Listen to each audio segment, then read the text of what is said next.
숨이 찬데 감기 걸려서 그런가 보다 했죠. 그런데 그게 심장이 망가지고 있던 증상이었습니다. 대부분 그냥 넘깁니다.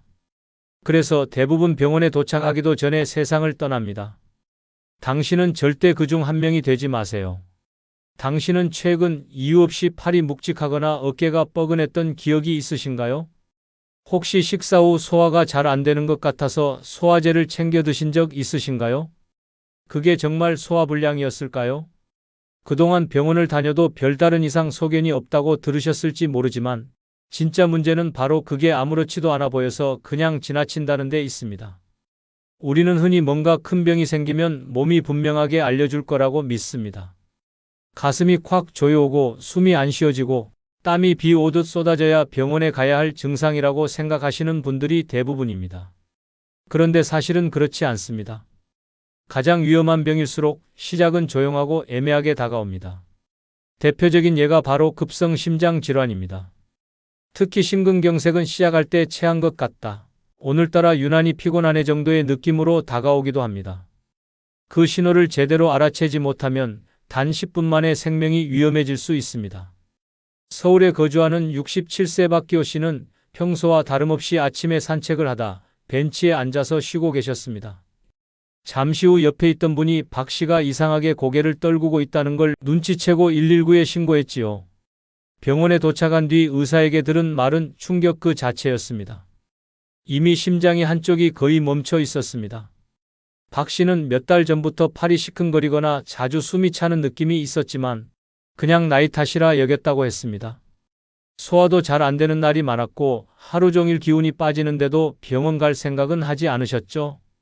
그 결과 생명은 건졌지만 일상생활은 크게 제한될 만큼 심장 기능에 손상이 남았습니다. 이런 일이 그리 드문 일이 아닙니다.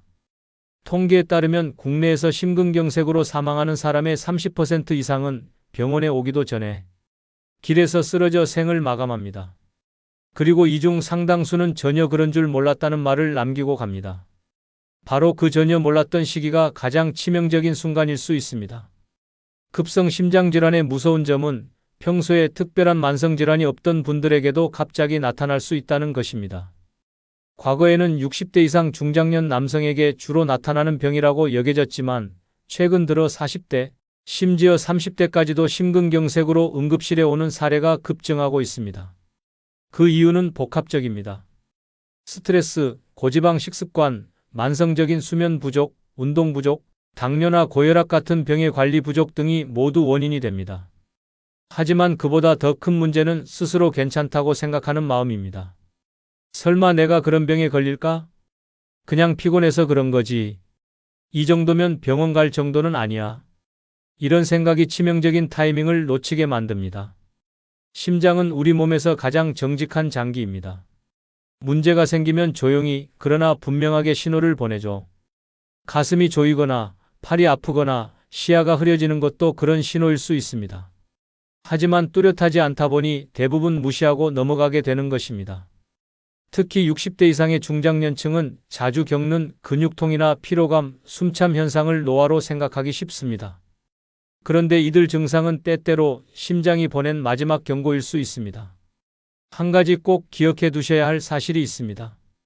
심장에 문제가 생긴 후 1시간 이내에 병원에 도착해서 적절한 치료를 받지 못하면 심장 근육은 썩기 시작하고 다시는 회복되지 않을 수도 있다는 점입니다. 시간이 지날수록 단순한 통증이 아니라 장기 손상으로 번지는 것입니다. 심장질환은 조용하게 시작되고 갑작스럽게 끝난다. 그렇기 때문에 조기 발견이 생명을 살리는 유일한 방법입니다. 사람의 몸은 아프기 전 반드시 예고편을 보여줍니다.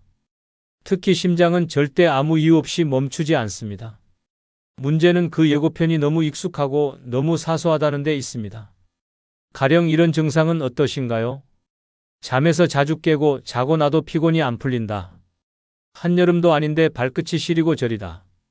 계단 몇 층만 올라도 숨이 턱 막히고 식은땀이 맺힌다. 이런 신호들 과연 단순한 노화의 증상일까요?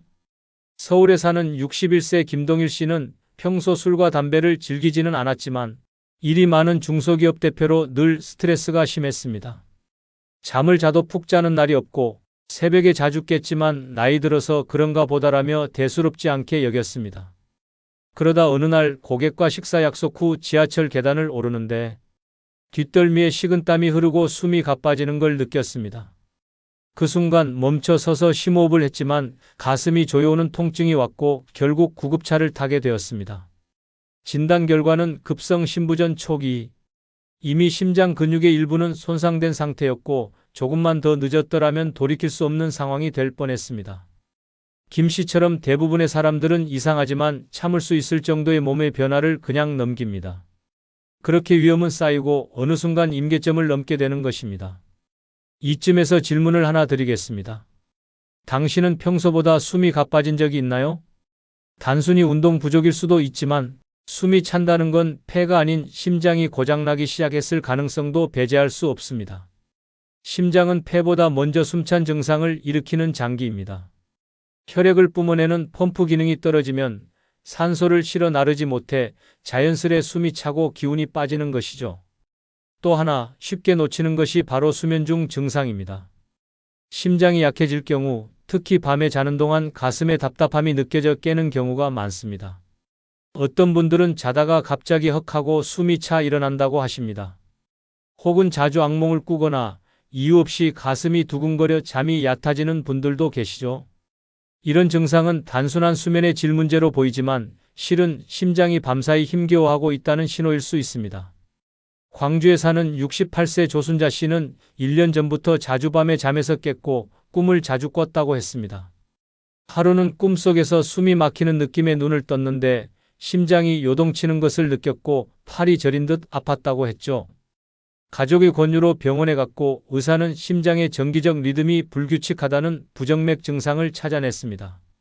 심전도 검사 결과 이미 가벼운 심방세동이 시작되고 있었고 조기에 진단받지 않았다면 뇌졸중 위험까지 높아질 수 있었다고 합니다. 또 하나 주목해야 할 증상이 있습니다. 바로 복부 불편감입니다. 심장과 전혀 관계없어 보이는 이 증상은 실제로 매우 흔한 초기 경고입니다. 심장이 혈액을 제대로 보내지 못할 경우 소화기관도 함께 기능이 떨어집니다. 그 결과 음식이 잘 안 내려가거나 먹은 뒤 더부룩하고 가스가 찬 느낌이 생깁니다. 이런 증상을 겪고도 위장 문제로만 생각하는 경우가 많습니다. 하지만 이것이 반복되고 특히 식후 30분 이내 가슴이나 명치 주변이 답답해진다면 반드시 심장을 의심해 봐야 합니다. 대전의 59세 이정열 씨는 자주 체하는 증상으로 위내시경만 3번을 받았지만 별다른 문제가 발견되지 않았습니다. 그러다 어느 날 사우나에서 어지러움을 느끼고 쓰러졌고 응급실에서 결국 심근경색 초기 진단을 받게 됐습니다. 심장이 보낸 신호를 위장병으로 착각한 셈입니다. 이제 우리는 알아야 합니다. 어디가 아프냐보다 왜 아프냐를 먼저 따져야 한다는 것을요. 몸은 절대 이유 없이 이상 신호를 보내지 않습니다. 특히 심장은 더 그렇습니다. 눈이 흐릿하고 발끝이 시리다. 심장이 보내는 뜻밖의 신호들. 심장에 문제가 생기면 무조건 가슴부터 아플 거라 생각하시는 분들이 많습니다. 하지만 사실은 전혀 예상치 못한 부위에서 먼저 신호를 보내는 경우가 더 많습니다. 그 신호는 눈, 손, 발처럼 일상에서 자주 사용하는 부위에 더 자주 나타납니다. 우리는 이 신호들을 너무 쉽게 그리고 너무 자주 놓치고 있습니다. 첫 번째, 눈이 침침하거나 시야가 흐려지는 증상. 노안이겠거니 눈이 피곤한가 보다 이렇게 넘기는 경우 많으시죠? 하지만 심장이 약해지면 눈에 피로가 쌓이거나 시야가 뿌옇게 흐려지는 증상이 종종 나타납니다. 그 이유는 혈류 때문입니다. 심장은 온몸으로 피를 내보내는 펌프 역할을 합니다. 그런데 이 펌프가 약해지면 특히 눈처럼 예민하고 섬세한 조직에는 혈액 공급이 먼저 줄어들게 됩니다. 그 결과 눈이 쉽게 피로해지고 초점이 잘 맞지 않으며 빛 번짐이나 눈앞이 갑자기 하얘지는 현상이 나타나기도 합니다. 이 증상이 반복되면 단순히 안과 질환이 아니라 심장의 혈류 기능 저하를 의심해 봐야 합니다. 특히 갑자기 양쪽 시야가 동시에 흐려진다면 더더욱 심각하게 받아들이셔야 합니다. 단일 눈이 아니라 양쪽 눈에 동시에 문제가 생겼다는 건 국소적인 눈 문제보다는 전신 혈류의 문제일 가능성이 높기 때문입니다. 두 번째, 손끝과 발끝이 유난히 차고 감각이 둔해지는 현상.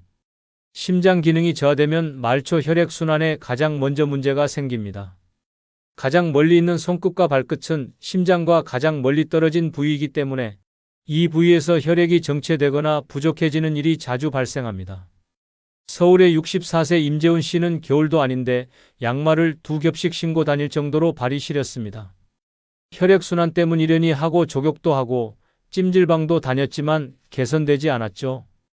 그러던 중 저녁 무렵 걷다가 오른쪽 발가락이 저릿하고 마비되는 듯한 느낌이 들었고 결국 병원을 찾았습니다. 검사 결과는 심부전 초기였습니다.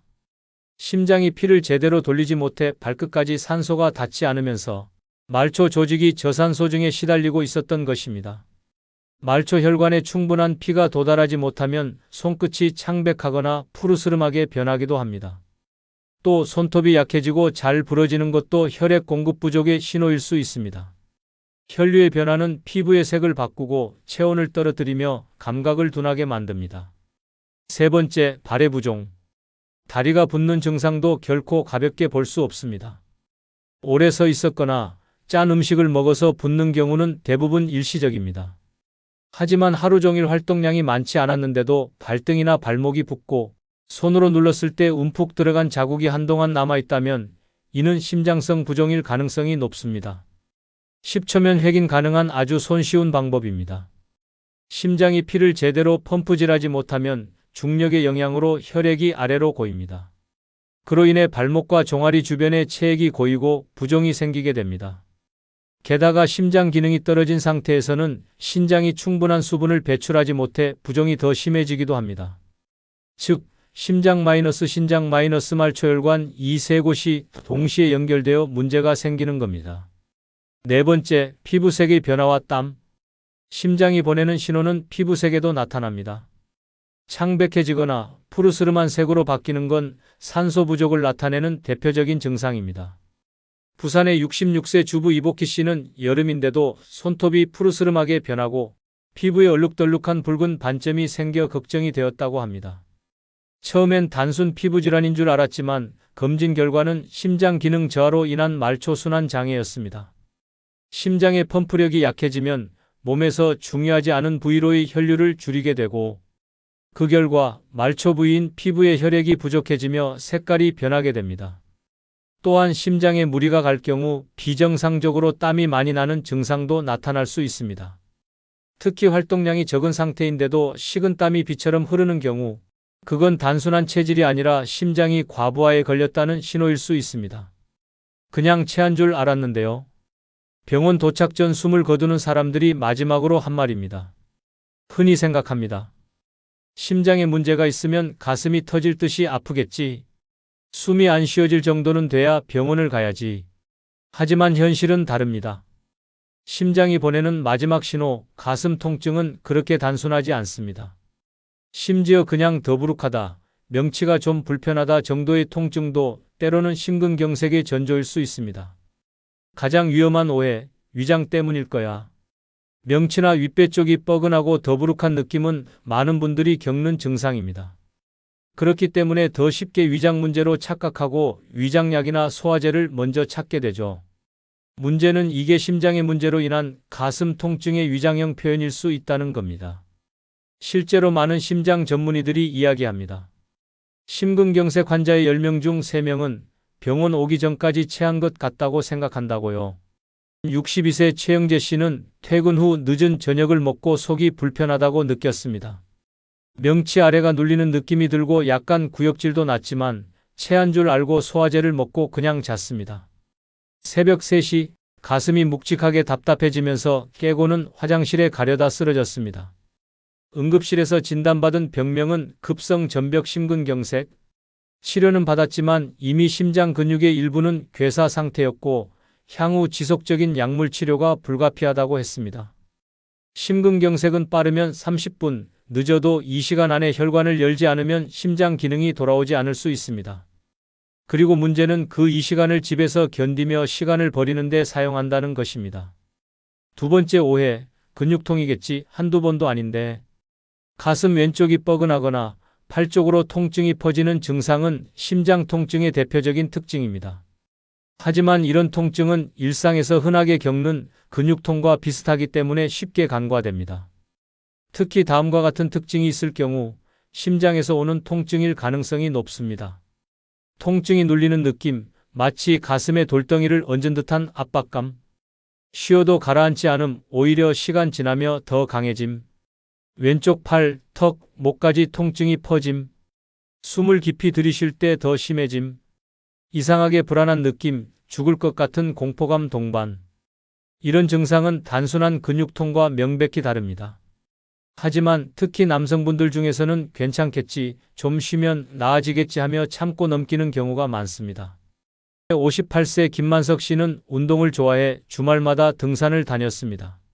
어느 날 평소보다 유난히 숨이 차고 가슴이 조이는 느낌이 있었지만 좀 무리했나 보다 하고 대수롭지 않게 넘겼죠.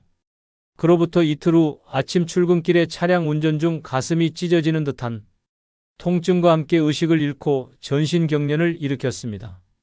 근처 차량 운전자의 빠른 신고로 구급차가 도착했지만 당시 심장은 이미 심실세동 상태에 접어든 상황이었습니다. 심폐소생술로 간신히 살아났지만 직장과 일상생활은 완전히 달라졌습니다.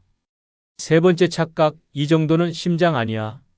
많은 분들이 심장 통증은 영화처럼 갑자기 심장을 움켜쥐고 쓰러지는 장면을 상상합니다. 물론 그런 경우도 있지만 대부분은 그 전에 여러 단계가 있습니다. 그리고 그 애매하고 불명확한 단계에서 병원을 방문하느냐 마느냐가 생명을 결정짓습니다. 심장에 문제가 생기면 우리 몸은 가능한 모든 방식으로 신호를 보냅니다.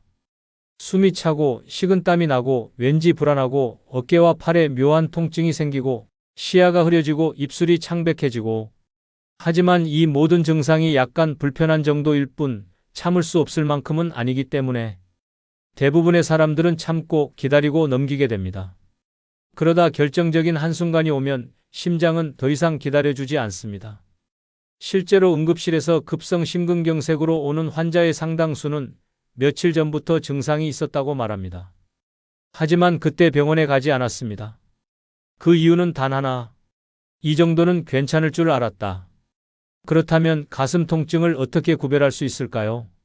움직일수록 통증이 심해진다. 근육통 가능성. 쉬어도 줄지 않고 시간 지날수록 무거워진다. 심장통 가능성. 왼쪽 팔, 턱, 목으로 퍼진다. 반드시 병원 진단 필요. 식은땀, 구역질, 어지러움, 공포감이 동반된다. 즉시 병원 이송. 심장은 신호는 보내지만 제도전은 주지 않습니다. 급성 심장질환은 예고 없이 찾아오는 것처럼 보이지만 사실은 오래전부터 서서히 아주 작게 다가오고 있었습니다. 그 작은 흐름을 바꾸는 방법은 분명히 존재합니다. 바로 생활 습관의 변화입니다. 1. 몸이 아니라 리듬을 보십시오. 심장은 리듬을 타는 장기입니다. 과로, 불규칙한 수면, 폭식, 스트레스는 이 리듬을 무너뜨립니다. 특히 밤 11시 이후 수면 습관은 심장 건강에 직접적인 영향을 줍니다. 새벽 수면은 심박수를 안정시키지 못하고 만성 염증 반응을 촉진시켜 혈관 건강을 해칩니다. 하루 최소 6시간 이상 규칙적인 시간에 자고 일어나야 심장이 쉴 수 있습니다. 밤 12시 전에 잠드는 것, 그 사소한 습관이 심근경색을 막을 수 있습니다. 2. 앉아있는 시간이 길수록 심장은 빠르게 늙습니다. 오래 앉아있으면 하체 혈류가 정체되면서 심장에 돌아오는 혈액의 흐름도 약해집니다. 특히 노년층은 혈관 탄력이 약해져 12시간 연속 착석만으로도 심장 부담이 증가합니다. 의자에 앉았다면 50분마다 한 번씩 일어나 가볍게 움직이는 습관을 들이세요. 걷는 것이 가장 좋고 어려우면 제자리에서 발목을 돌리거나 종아리를 주물러 주는 것도 좋습니다. 하루 20분의 산책은 약보다 강력한 심장 예방제입니다. 3. 감정 조절은 심장 조절입니다. 화가 날 때 심장이 두근거린 경험 누구나 있으실 겁니다.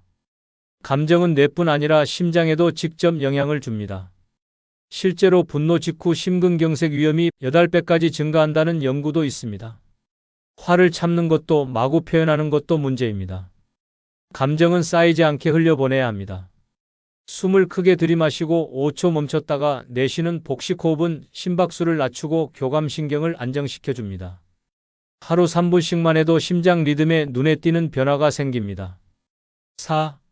식사 후 바로 앉지 마세요. 심장에 부담을 주는 시간대 중 하나가 바로 식사 직후입니다. 식사를 하면 소화기관으로 혈류가 집중되는데 이때 심장이 그만큼 더 많은 혈액을 보내야 합니다. 이 상태에서 바로 앉거나 눕게 되면 혈액이 정체되고 심장 부담은 배로 증가합니다. 식후에는 가벼운 산책을 하거나 최소 10분 이상은 의자에 꼿꼿하게 앉은 채 허리를 펴고 계시는 게 좋습니다. 특히 고혈압이나 당뇨가 있으신 분은 더 신경 써야 합니다. 5. 내 몸의 평소와 다름을 기록해 두세요. 가장 중요한 건 자기 몸의 변화에 민감해지는 것입니다. 오늘따라 숨이 차네. 이번 주는 유난히 피곤하네. 요즘 식은땀이 자주 나네. 이런 느낌이 반복되면 작은 노트 하나에 기록해 보십시오. 몸의 패턴을 알게 되면 비정상적인 변화를 더 빨리 감지할 수 있습니다. 그리고 그런 신호가 반복될 경우 바로 병원에 가보셔야 합니다. 건강검진은 건강할 때 받아야 하는 것이지 아프고 나서 받는 건 검진이 아니라 진단입니다. 가슴이 조여오고 숨이 차기 시작했을 땐 이미 심장은 도움이 필요하다고 절규하고 있는 상태입니다. 그때 움직이지 않으면 다음 기회는 없습니다. 심장은 두 번째 기회를 주지 않기 때문입니다. 당신과 당신의 가족이 이 영상을 기억해야 하는 이유입니다. 오늘 알려드린 내용을 꼭 메모해 두시고 주변에도 알려주세요. 심장이 내는 작은 신호, 이제는 절대 놓치지 마세요. 좋아요와 구독, 알림 설정은 건강을 지키는 또 하나의 행동입니다. 끝까지 시청해 주셔서 감사합니다.